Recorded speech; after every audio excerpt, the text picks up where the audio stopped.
अरहुल फुलवा लोरी है मलिनिया गे, लाले लाले अरहुल फुलवा लोरी है मलिनिया गे, लोरी है मलिनिया गे, लोरी है मलिनिया गे, लोरी है मलिनिया गे, लोरी है मलिनिया गे। लाल लाल अरहुल फुलवा लोरी है मलिनिया गे, लाल लाल अरहुल फुलवा। अपने सबसे ढाल छी आदित्य फिल्म एंड म्यूजिक के शानदार प्रस्तुति।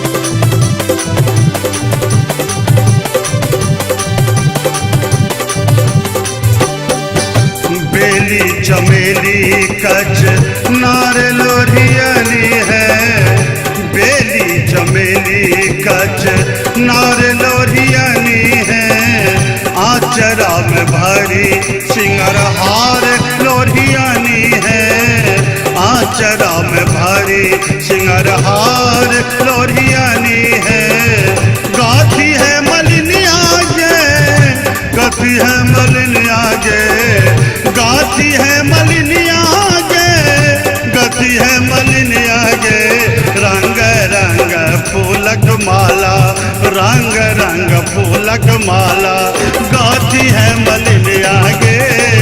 लाल लाल अरहुल फुलवा लोरी है मलिनिया गे।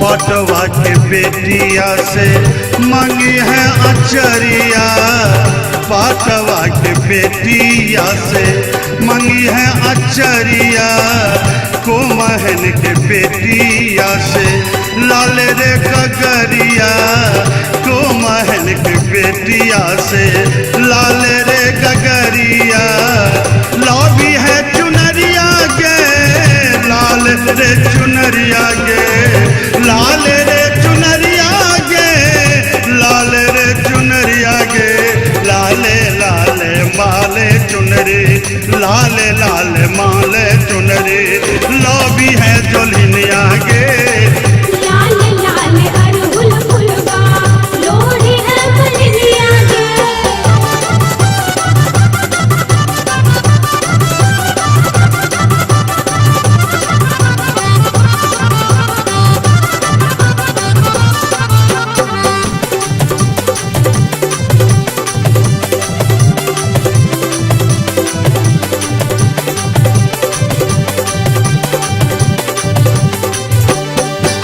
पूजा के थार लौक माई के भवनवा, पूजा के थारी लौक माई के भवनवा, हृदय से करी है सब माई के पूजनवा, हृदय से करी है सब माई के पूजनवा, सेवका झुमरिया गे, माई के मंदिरिया गे, सेवका झुमरिया गे, माई के मंदिरिया गे, झूमी झूमी सेवका गावे, झूमी झूमी सेवका गावे, माई के झुमरिया गे।